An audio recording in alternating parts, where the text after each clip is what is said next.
Our story begins in New York City in 1949. The National Basketball Association starts its second season with a watershed moment: racial integration. Earl Lloyd, Chuck Cooper, and Nat Sweetwater Clifton are the first African Americans to enter the NBA. This historic milestone and the spectacular play of these three pioneers opened the door for future generations of black players and changes basketball forever. But African Americans started to open those doors almost 50 years earlier. There were dozens of pioneering teams, players, coaches, and owners whose contributions and achievements paved the way for integration. This exhibition tells the story of this forgotten but important chapter in basketball history: the Black Fives. In 1904, 13 years after basketball is invented, black Americans play the game for the first time. In Washington, D.C., Harvard-educated African-American high school teacher Edwin Bancroft Henderson introduces basketball to his students during phys ed class. Exercise, teamwork, and camaraderie are valued.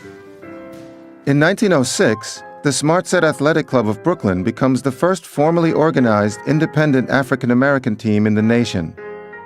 Soon after, in black communities all along the East Coast, dozens more teams follow: the Alpha Physical Culture Club, the St. Christopher Club, the Monticello Athletic Association, and the Washington 12th Streeters, to name a few. The game provides an opportunity for social assimilation, for community building, and for the betterment of the race. However, not all of society embraces the growth of colored basketball. Racial segregation keeps Negroes from integrating white clubs. Black teams are also prevented from playing in white-owned gymnasiums. So black clubs end up playing in church basements, meeting halls, armories, and dance ballrooms. In spite of these racial barriers, black basketball continues to grow as enterprising African-American promoters turn these obstacles into opportunities. Teaming up with black musicians, they create dance basketball events in which patrons can dance before and after games. Ticket sales soar, and black basketball roars into the 1920s.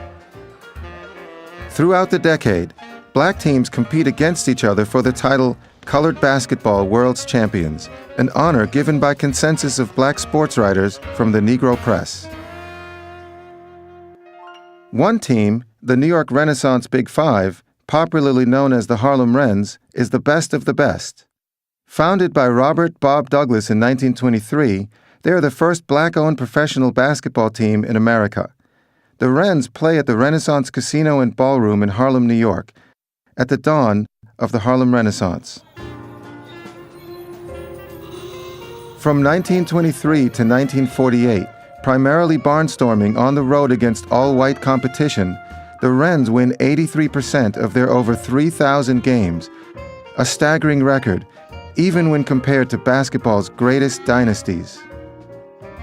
The Wrens are so good that they are invited to enter the first-ever World Championship of Professional Basketball. The tournament features 10 of America's best all-white professional teams and one other all-black squad, the Harlem Globetrotters. Placed in the same bracket, the Wrens get past the Trotters. Then, in front of over 3,000 fans in the final, they defeat the Oshkosh All-Stars, champions of the whites-only National Basketball League, for the title. The Wrens' conquest makes widely known what was already familiar to the black community: African-American basketball is first-rate.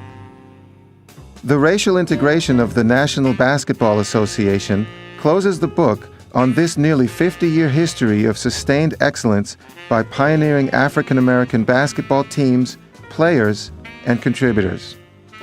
Rediscover the once-forgotten history of African-American basketball.